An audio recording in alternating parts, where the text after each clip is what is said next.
Pela oração. Bem, meus amigos, nós vamos estudar hoje a designação do Vem Segue-me da semana passada, que era Mosias 29 e Alma de 1 a 4, né? No capítulo nesse capítulo final de Mosias, a gente viu que o rei Mosias, ele já estava envelhecendo, né? E ele queria que O povo queria que um dos seus filhos fosse nomeado como seu rei, mas nenhum dos filhos quis ser o rei, né, do povo. E aí eles tiveram uma pequena mudança na forma de governo, na terra de Israel, e essa mudança foi para juízes, né? Juízes foram escolhidos agora para governar o povo, né? Não era mais o governo de reis, não era mais uma monarquia. Então, juízes começaram a governar o povo na terra de Zaraela. E aqui no livro de Alma, nós vamos começar a ver o relato desse governo dos juízes. E Alma foi nomeado o primeiro juiz supremo da terra de Zaraela. E logo no início do seu reinado, a gente vê aqui que Neor, ele surge, né, lá entre o povo e ele começa a causar alguns problemas, digamos assim, na igreja do Senhor que existia na terra. Antes da gente entrar aqui sobre o Neor, eu queria compartilhar com vocês uma declaração do presidente Oaks, e ele vai falar aqui sobre uma das táticas que Satanás usou por meio de Neor para enganar o povo da igreja naquela época. E é a mesma tática que Satanás usa para enganar as pessoas hoje. E eu queria que a gente pensasse sobre isso, né? Quais são as táticas que Satanás usa para enganar o povo de Deus hoje? Deixa eu compartilhar aqui uma tela e vou pedir para o Marcos ler para a gente. Pode ler, Marcos? Posso sim. Dele Antiochus da primeira presidência. Satanás é o grande enganador, o pai das mentiras. Não porque ele só conte mentiras. Suas mentiras mais eficazes são meia-verdades, ou seja, as mentiras acompanhadas de verdades. Obrigado, Marcos. Olha só, Satanás é o pai das mentiras e as suas mentiras mais eficazes são essas meias verdades, né? As mentiras acompanhadas de verdades. Aí eu queria perguntar para vocês, Brenda e Marcos, quais são alguns exemplos de meias verdades que vocês observam hoje que são tão comuns em nosso meio que às vezes podem nos enganar, podem enganar o povo de Deus? Vocês conseguem me dar alguns exemplos de meias verdades?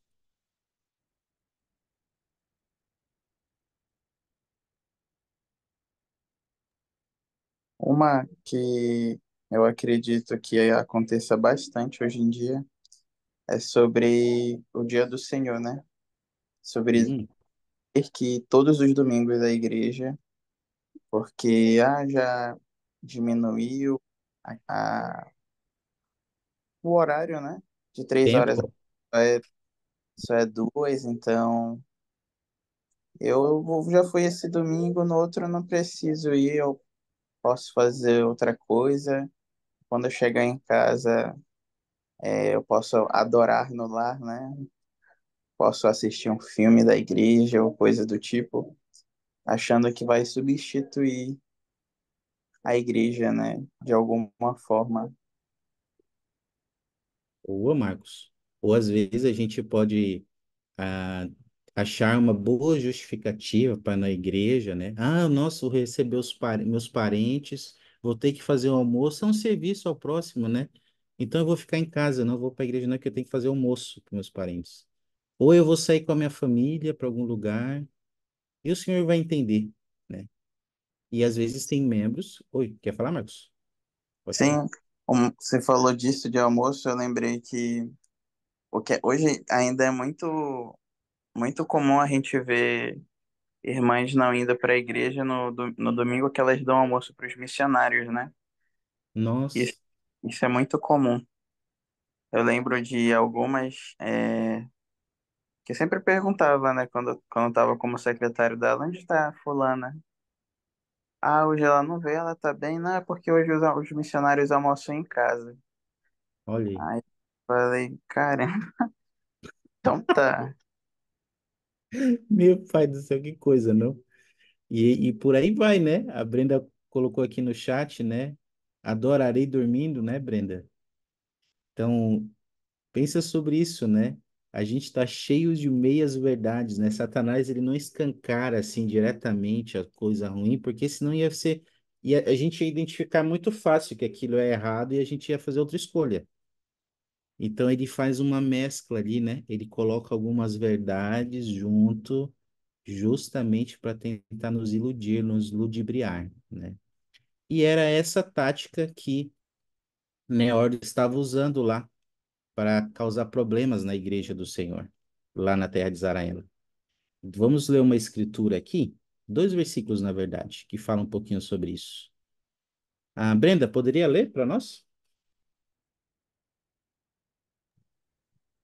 E ele também testificou ao povo que toda a humanidade seria salva no último dia e que não precisariam temer nem tremer, mas que podiam levantar a cabeça e regozijar-se, porque o Senhor havia criado todos os homens e também havia redimido todos os homens, e no fim todos os homens teriam vida eterna.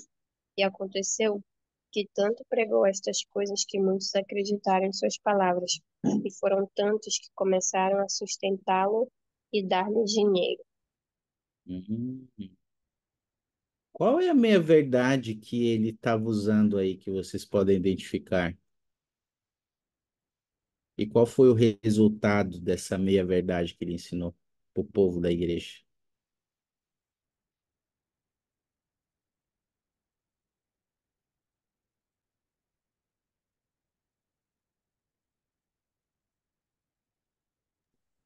Ele falou que ele E, pregava que as pessoas elas não deviam se preocupar, né, com as escolhas delas, porque no final todo mundo seria salvo, né? E é Uhum. interessante que de tanto ele pregar isso, não somente as pessoas acreditaram, como ele próprio, né, se auto-enganou também com isso, né? Sim, sim, isso.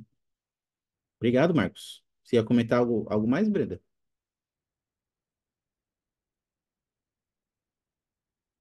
Não, Brenda, deixa fica.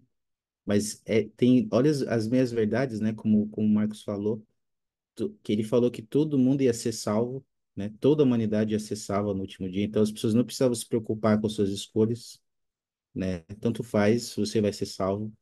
Ele ensinou ali que o Senhor havia criado todos os homens, isso é verdade. E que ele também havia redimido todos os homens, mas isso não é verdade.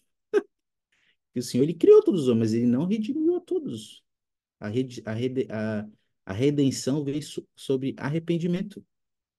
E aí ele fala que todos os homens eram redimidos e que todos os homens iam ter vida eterna. Olha só, e isso é muito, às vezes pode soar muito bonito de se escutar, muito bom de se escutar, agradável. Tanto é que, como vocês viram aí no versículo 5, não foi poucas pessoas que acreditaram nele, foram muitos que acreditaram nele. E foram tantos que começaram a sustentá-lo. E a gente vai ver que ele conseguiu fazer um grupo dentro da igreja que causou um grande problema. Tudo por causa de falsas mentiras, né? De uma apostasia pessoal, que os membros começaram a entrar sem perceber. Agora, na opinião de vocês, meus amigos, como a gente pode fazer para identificar e nos proteger dessas meias verdades que Satanás usa hoje? Como a gente pode identificar e nos proteger delas, na opinião de vocês?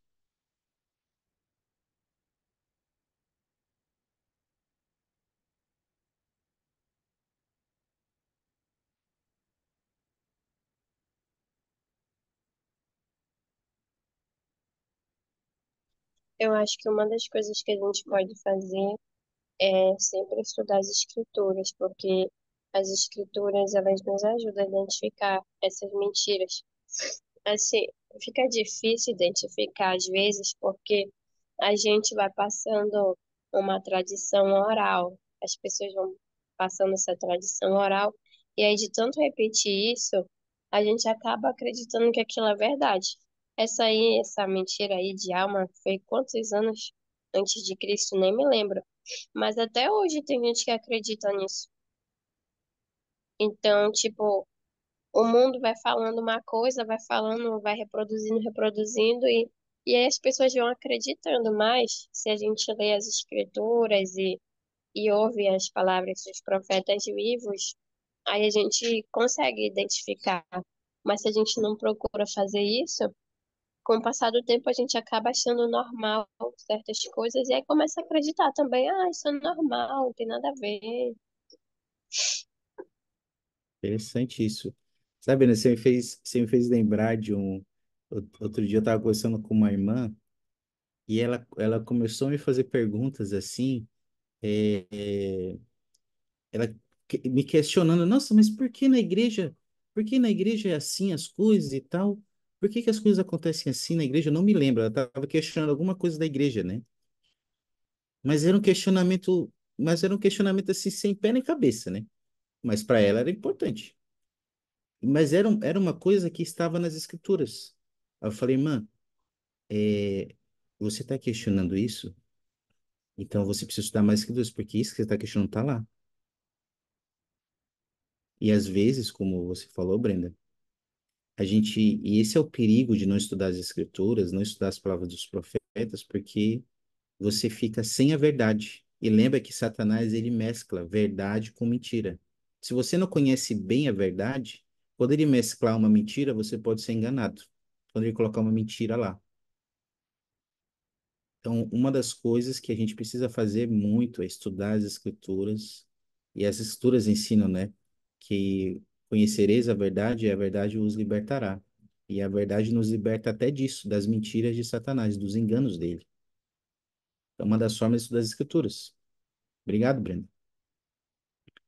Ah, tem uma citação aqui do presidente Arwin, que ele nos dá um conselho interessante sobre isso, tá? Que eu queria compartilhar com vocês. Vou pedir para o Marcos ler para a gente. Pode ler, Marcos? A companhia do Espírito Santo torna o bem mais atraente e a tentação menos sedutora. Somente isso seria o suficiente para que nos determinemos a qualificar-nos para ter o Espírito sempre conosco. Assim como o Espírito Santo nos fortalece contra o mal, ele também nos dá o poder de discernir a verdade da falsidade. A verdade que mais importa somente é confirmada por revelação proveniente de Deus. Nosso raciocínio humano e a utilização de nossos sentidos físicos não são suficientes.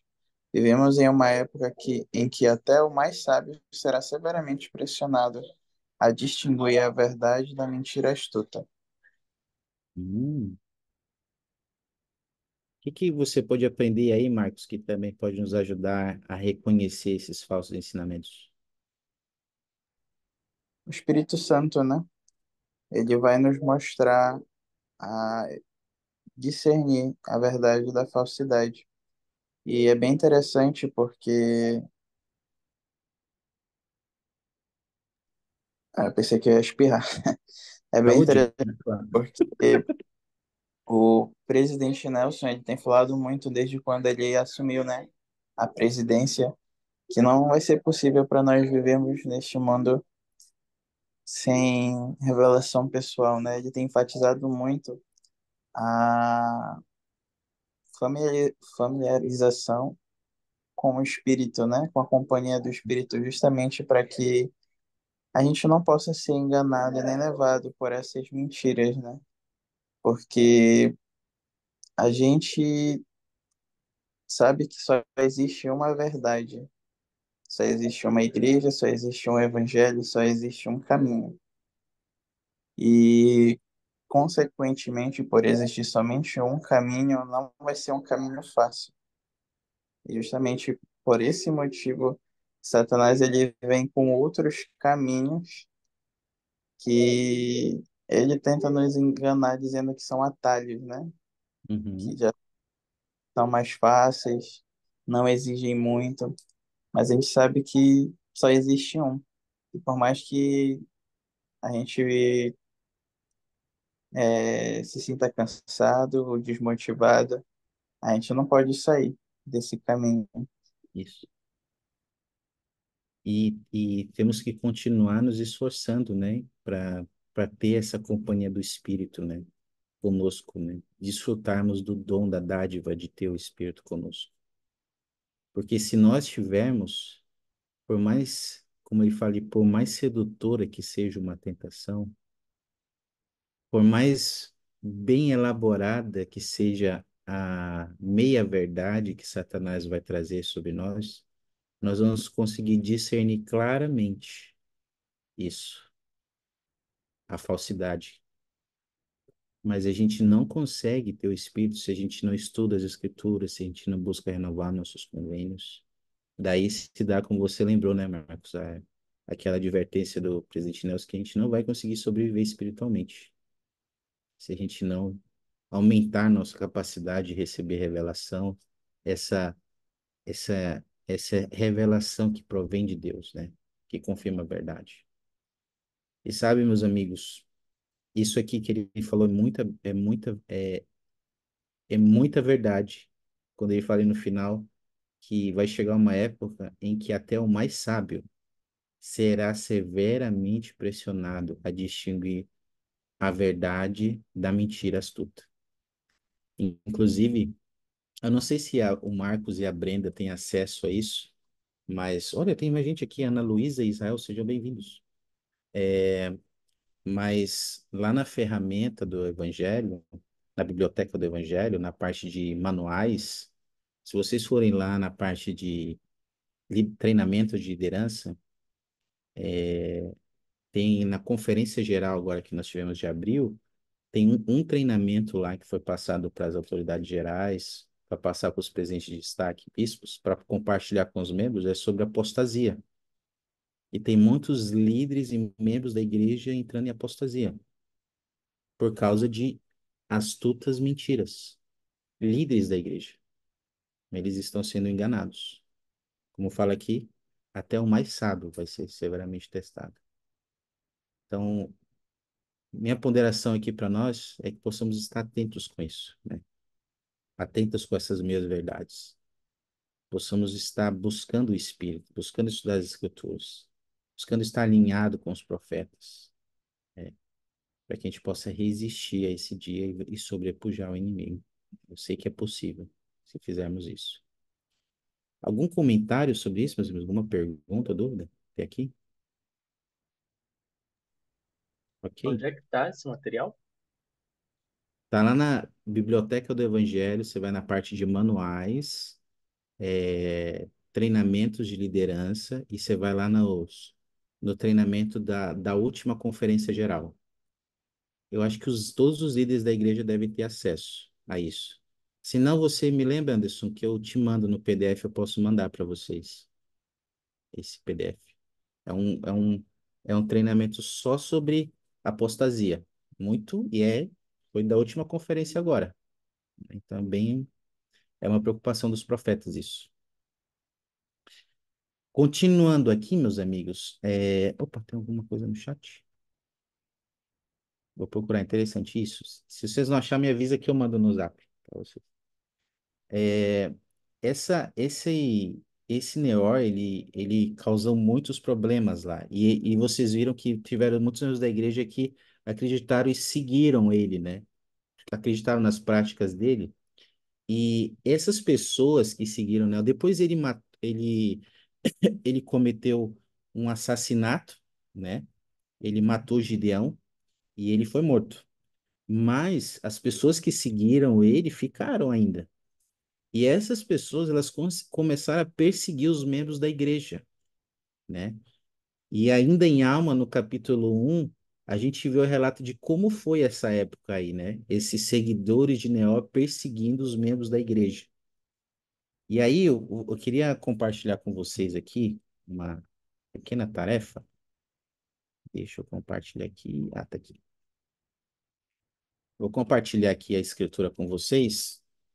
Aqui nesse bloco, nesses capítulos aqui de Alma um, eles relatam um pouco dessa perseguição que os membros da igreja começaram a sofrer.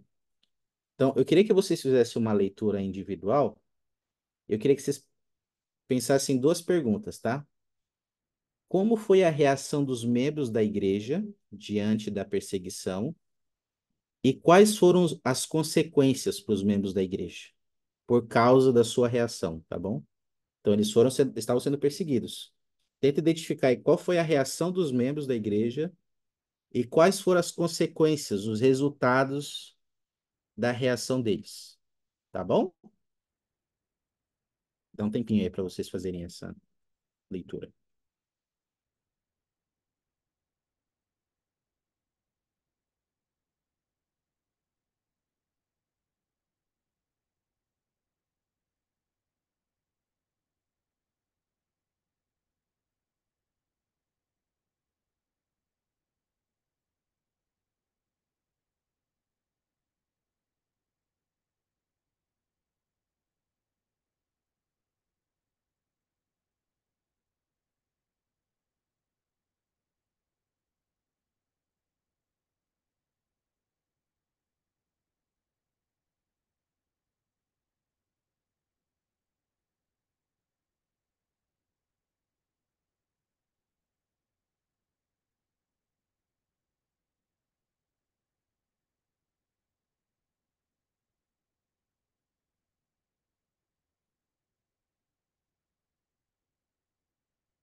Quem terminou de ler e quiser comentar, pode comentar já, viu? Sobre essas perguntas.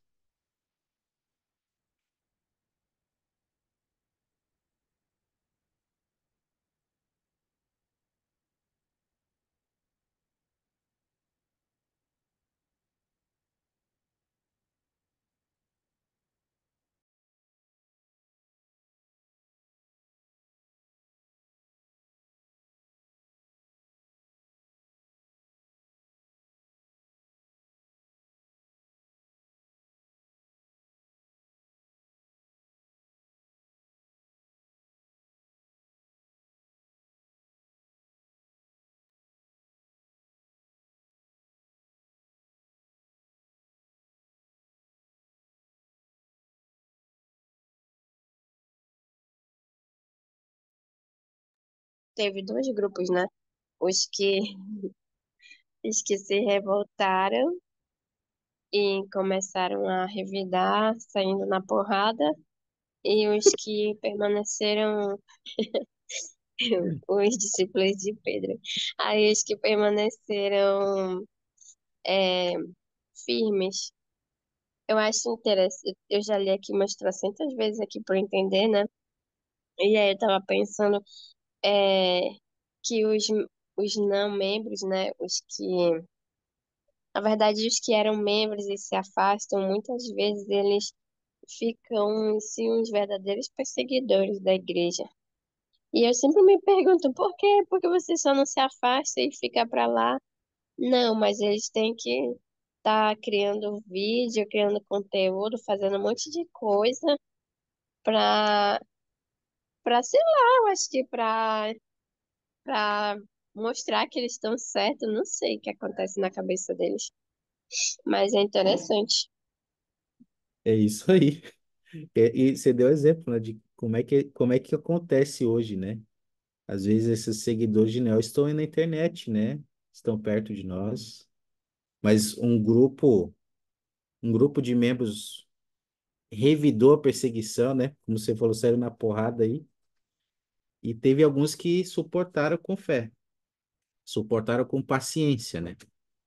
E vocês conseguem identificar quais foram as consequências para os membros, de acordo com a reação deles? Conseguiram identificar isso?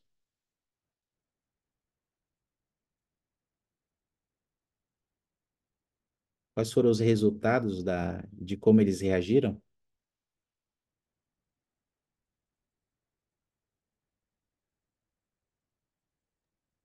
Os que agiram na porrada foram desassociados, acho que é assim que fala, não sei mais como fala, esqueci. E os que permaneceram é, firmes, né? Eles se envolveram em atividade de serviço. Isso ajudou eles a terem mais paz, assim, eles se uniram mais, né? E aí Hum. eles continuaram prosperando, continuaram firmes.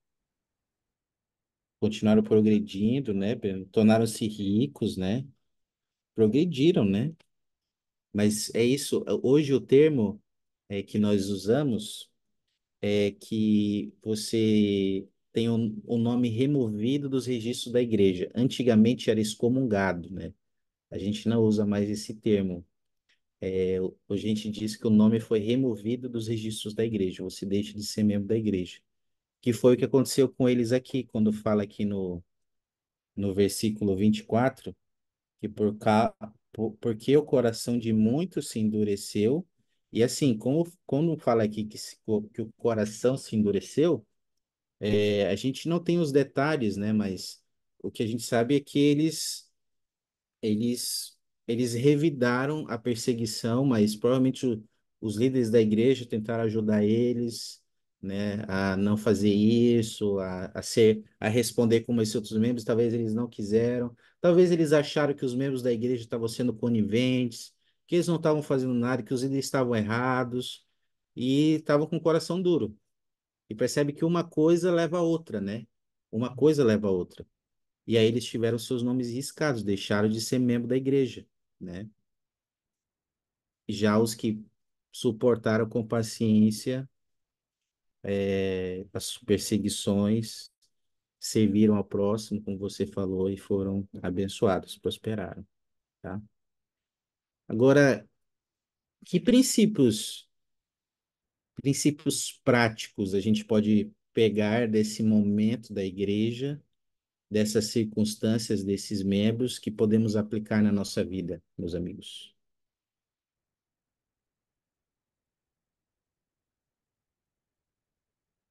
O que é que vocês acham? Que princípios práticos nós podemos aplicar em nossa vida, dessas circunstâncias que os membros da igreja estão vivendo?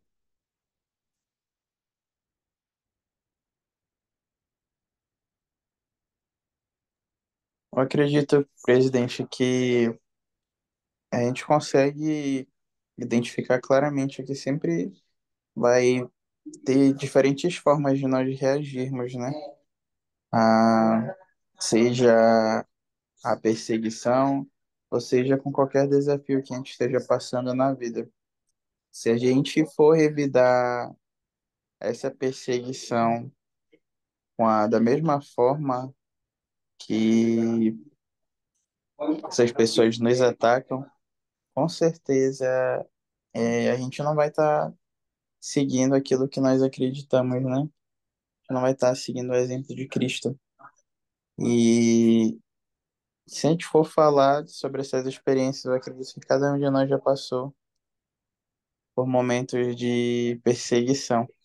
E tem vezes assim que realmente a gente precisa dar uma repreendida, não necessariamente chegar na porrada, mas a gente tem que dar uma repreendida, igual uma vez eu fiz com o pessoal de um antigo trabalho meu, e Aham. eles perceberam que o negócio era sério, porque realmente é sério, né? Sim. A gente não pode deixar ridicularizarem a igreja, falarem de coisas que eles não sabem, né?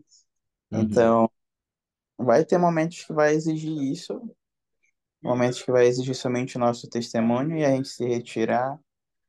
Então, a gente precisa estar atento para o que é necessário naquele momento, para a gente não fazer nenhuma coisa errada, porque de cabeça quente a gente não consegue tomar as melhores decisões. Pelo contrário, quando a gente esquenta a cabeça, Satanás já está ali do lado, já pronto para nos entregar as armas, tudinho pra É, gente ter a vontade dele. Então a gente tem que tomar muito cuidado nessas horas. E suportar, né? Porque esse foi o exemplo que Jesus Cristo ele nos deu. De suportar. Então, a gente precisa suportar e vai dar certo. isso. Obrigado, Marcos. Suportar, né? Ter paciência, né? Como ele fala ali, né? E certas perseguições a gente precisa suportar bem, né? Não só as perseguições, mas tudo na vida a gente precisa suportar bem, né? Não apenas suportar, mas suportar bem. E de uma forma ou de outra, em algum momento ou outro, nós vamos ser testados nisso. E eu gostei muito que você falou e dessa lição aqui, a gente tem que sempre pensar como vamos reagir diante de uma ofensa, de uma perseguição, de uma oposição. Como vai ser a nossa reação? Quando a gente é governado pelas emoções, nossa reação pode ser ruim. E toda vez que acontecer isso, nós vamos ter consequências ruins, como foi com esses membros da igreja. Então, nós temos que nos esforçar e trabalhar para que a nossa reação seja governada pelos nossos convênios, por aquilo que prometemos a Deus, que nós seríamos, que nós faríamos. Como você falou, Marcos, e seguiríamos o exemplo de Cristo. E é esse pensamento e sentimento que deve governar a nossa reação. E no final, a escolha é nossa. Às vezes tem membros da igreja que falam assim, ele que começou, né? Ele que começou, ele que fez isso, ele falou mal de mim e tal, eu fui tirar satisfação e tudo mais, eu tô no meu direito. Não, você escolhe, nós escolhemos como vamos reagir. Às vezes a gente quer transferir isso para outras pessoas, o modo como reagimos, mas não, é uma escolha minha como eu reajo. E aqui é o exemplo claro. Teve membros que usaram seu arbítrio para revidar. Teve membros que usaram seu arbítrio para suportar. Como é que a gente vai usar o nosso arbítrio? É um pensamento aí para ponderarmos. Como a Brenda falou ali, ó, dependendo do momento a gente desce. Eita, não, é brincadeira, na verdade.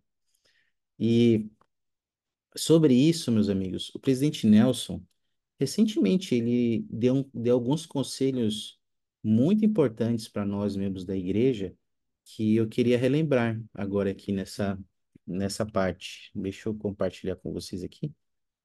Eu vou pedir para Ana Luísa. Você poderia ler para nós, Ana? Deixa eu compartilhar aqui.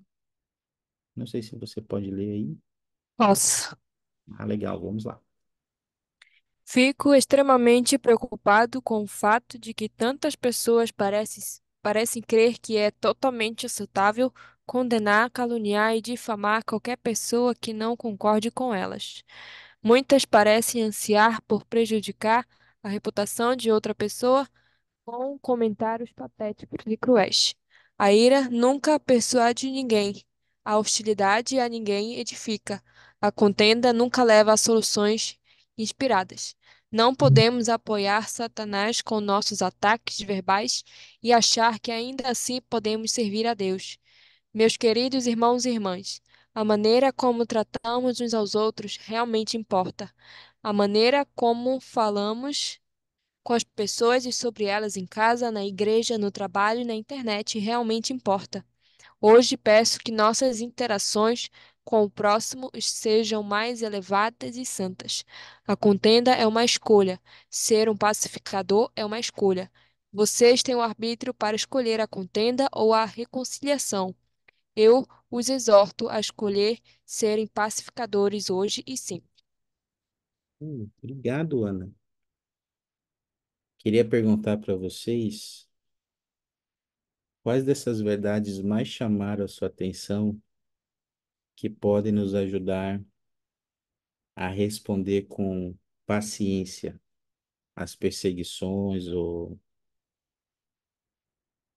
os desafios, às vezes, que podemos enfrentar.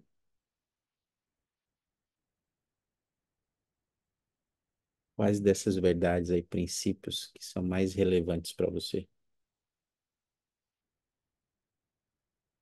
Pode te ajudar como membro da igreja.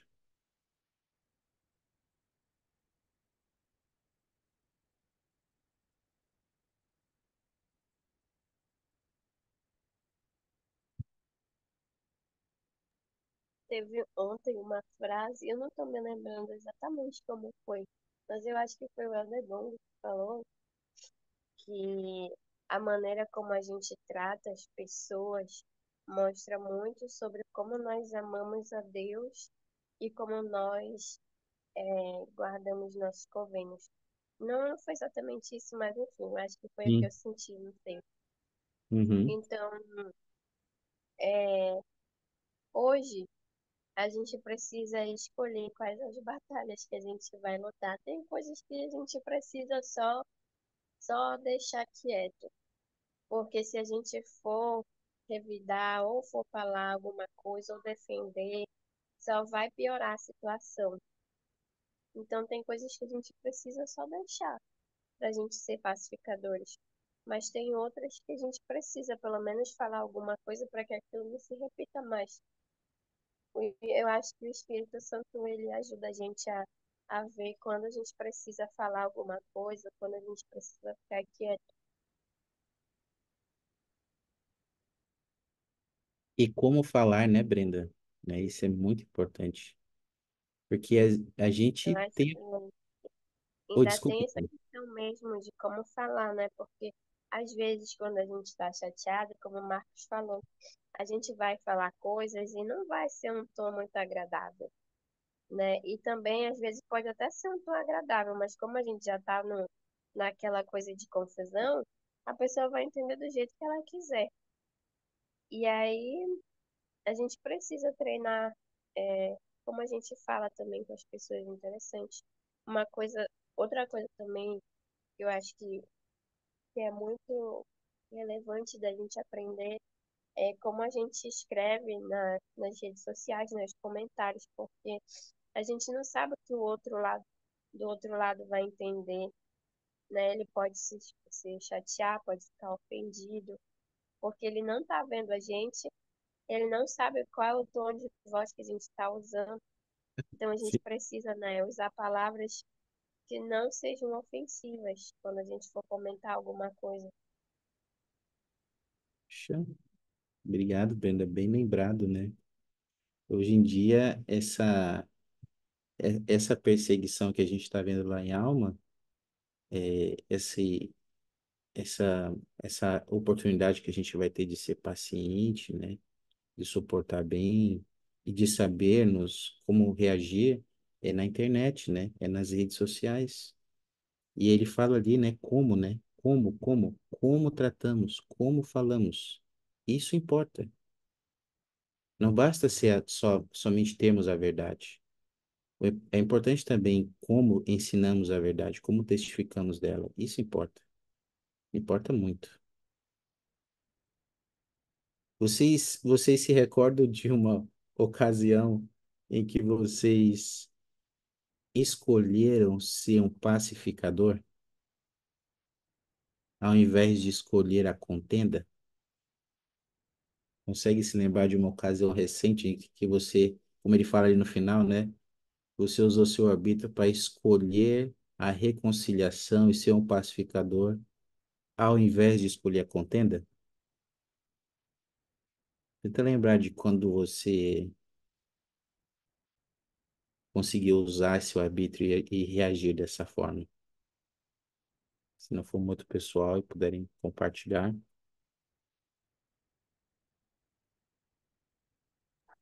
Presidente, Marcos? é, eu trabalho com atendimento ao público, né? Então, diversas vezes eu fui um pacificador, porque senão eu poderia perder meu emprego. Então. Mas, nossa, teve vezes assim que parecia que eu fui até o céu e voltei, assim.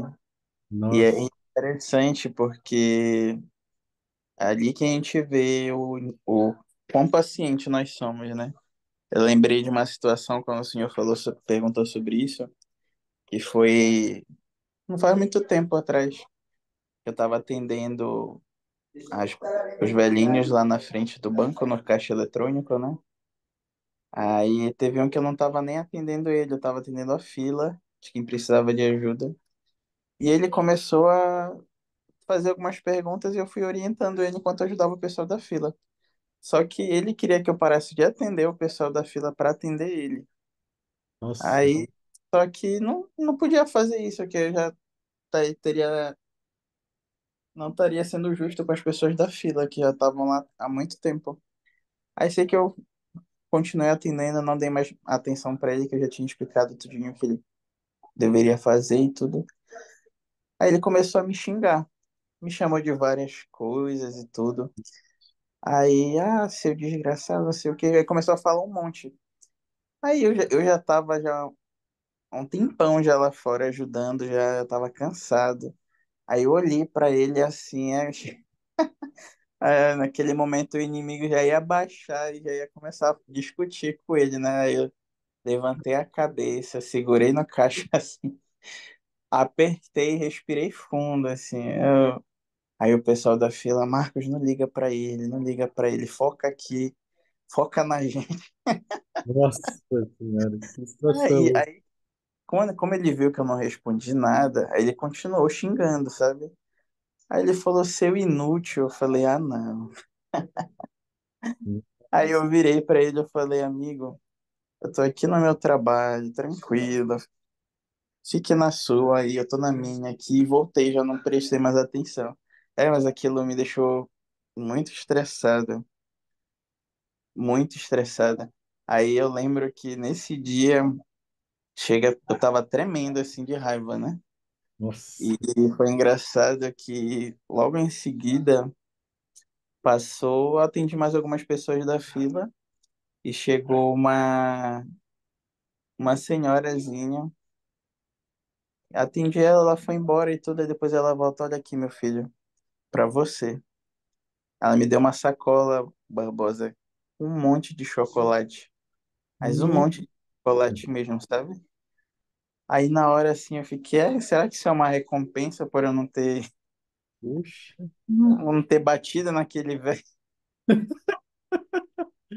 Mas nossa. assim, na hora assim, a gente pensa em fazer várias coisas, né? Entra naquilo de novo da reação. E o Senhor ele nos testa diariamente, né? Porque o nosso principal objetivo aqui é nos tornar como Ele é. E Ele é um ser de muito amor, né? O amor ele é ligado à paciência, é ligado à esperança, é ligado a muita coisa. E lá nesse tempo que eu fiquei lá fora, eu aprendi muito a ter paciência, porque a gente lida com todo tipo de pessoa. E não foi só essa vez que aconteceu isso, outras vezes aconteceram também. Só que eu aprendi Uhum, a ignorar e focar no que realmente importa, que é isso que a gente precisa fazer, né? A gente não pode se deixar levar por essas coisas que não vão influenciar no nosso principal objetivo, né? Só que às vezes a gente acaba se deixando levar por elas. Uma frase que eu sempre gosto de lembrar, que o meu instrutor do CTM ele falava para nós, quando a gente perguntava alguma coisa para ele, aí ele perguntava a si mesmo: isso é interessante ou isso é importante para você? uhum, E a nossa vida, a gente tem que tomar cuidado porque o inimigo ele usa muito de coisas interessantes para chamar nossa atenção, nos desviando daquelas coisas que são importantes e que vão fazer a real diferença na nossa vida, né?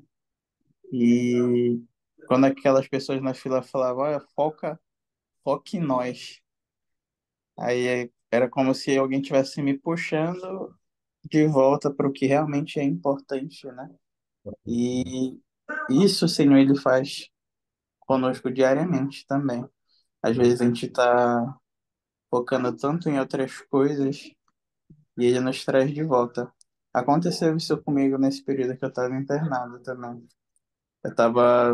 Lembro que quando eu soube que seria internado, eu não fiquei tão chateado assim, porque eu sabia que era para minha melhora, mas eu lembro que na primeira noite eu fiquei refletindo, assim, porque eu passei bem mal à noite.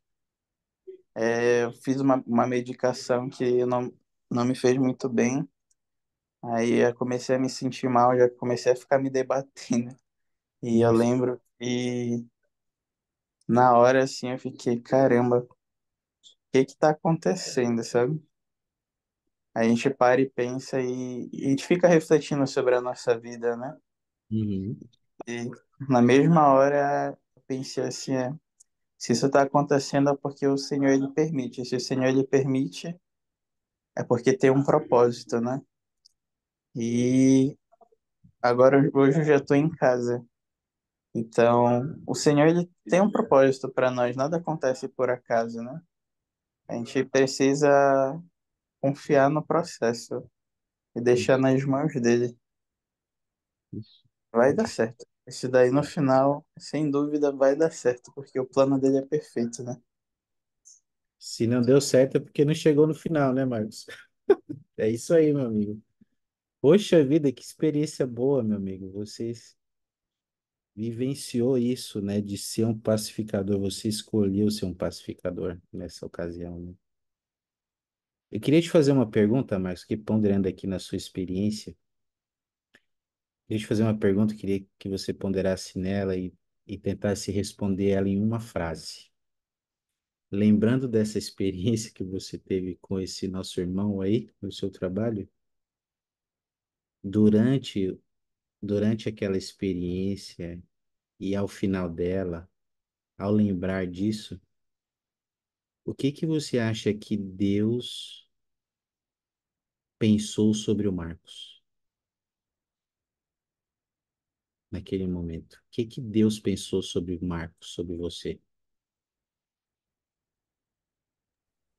Sempre quando eu passo por uma experiência dessa e eu sinto que passei no teste, né? Eu sempre penso que o Pai Celestial lá de cima ele tá orgulhoso do filho dele. E isso me deixa muito feliz, porque a gente falha bastante, né? E a gente não merece nada dessas coisas que ele nos dá. E eu lembro que quando eu piorei antes de ir para o hospital, eu chorei bastante, porque eu não estava conseguindo andar. E naquele momento eu me senti tão sozinho. Falei, Senhor, me ajuda a chegar no hospital, porque eu sei que eu preciso ir para lá. E eu lembro que ele me deu forças para conseguir chegar lá e fazer as medicações. E naquele momento eu poderia questionar, fazer de tudo, mas eu só conseguia pedir forças para ele me ajudar, porque tem momentos assim na nossa vida que a gente se sente só. A minha mãe estava no trabalho, minha avó e minha tia estavam no templo, e eu realmente estava sozinho, mas não sozinho completamente, né?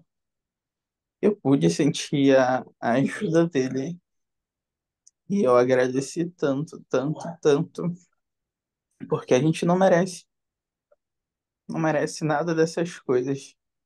A gente acaba sendo levado muitas vezes por essas mentiras de Satanás e a gente acaba se afastando. Às vezes não é nem porque a gente quer, mas é porque nós somos falhos, né? Sim. Mas ele ainda, não é assim, ele nos ama e nos ajuda, principalmente nesses momentos que somente ele pode nos ajudar. Como eu sou grato por isso. Poxa.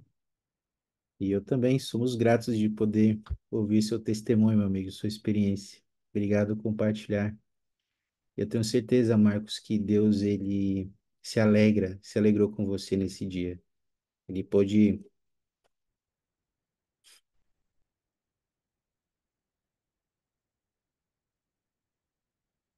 olhar para você e saber que você é alguém com quem ele pode contar, que você é um pacificador, que você está se esforçando para ser um pacificador, para seguir o profeta, né? Para responder com paciência e brandura à perseguição. E eu oro para que possamos continuar assim, possamos continuar nos esforçando. Às vezes a gente vai falhar, às vezes, né, nesse processo, mas que a gente possa, como a Brenda compartilhou no chat, comemorar cada progresso, né? Cada escolha justa, né? Como ele falou, o presidente Nelson falou, escolher é ser um pacificador uma escolha, que a gente possa comemorar isso, né? Nos alegrar e pedir ajuda do Senhor nisso, né? E eu sei que o Senhor está conosco nisso, nas oposições, nas dificuldades, nas adversidades, como o Marcos compartilhou. Às vezes a gente pode se sentir só, mas o Senhor, Ele nunca nos desampara, Ele nunca nos deixa só. Eu sei que Ele inspirou os teus colegas lá, Marcos, quando eles disseram assim, não liga para Ele, vem fazer seu trabalho. Era o Senhor inspirando os seus colegas a te ajudar nesse momento. E Ele nos ajuda de várias formas. E eu sou grato por isso. Eu amo meu Salvador. Eu sei que Ele vive. Eu sei que Ele é nosso maior exemplo de sermos pacificadores, de respondermos à perseguição com brandura, mansidão e paciência. Ele foi assim, ele foi muito perseguido. Mas ele suportou e venceu todas as coisas. Eu sei que nós podemos vencer, podemos suportar o dia mau, se estivermos alicerçados nele, na sua verdade, no seu evangelho. Nós vamos resistir, vamos vencer, porque ele venceu todas essas coisas por nós. Eu testifico dessas verdades, sei que isso é verdade, meus amigos. E compartilho meu testemunho e minha gratidão por vocês estarem aqui, pela sua participação, por quem vocês são, meus amigos. Em nome de Jesus Cristo, amém. A nossa próxima designação será de alma do 5 ao 7, tá bom? Nós vamos começar a estudar a, a oportunidade que a alma teve, a necessidade de ele mesmo, como juiz supremo, ir para o povo e ajudar o povo a voltar para os caminhos do Senhor. Vamos estudar um pouco mais sobre isso semana que vem. Vamos encerrar com uma oração aqui. Israel, meu amigo, você poderia oferecer a oração para a gente?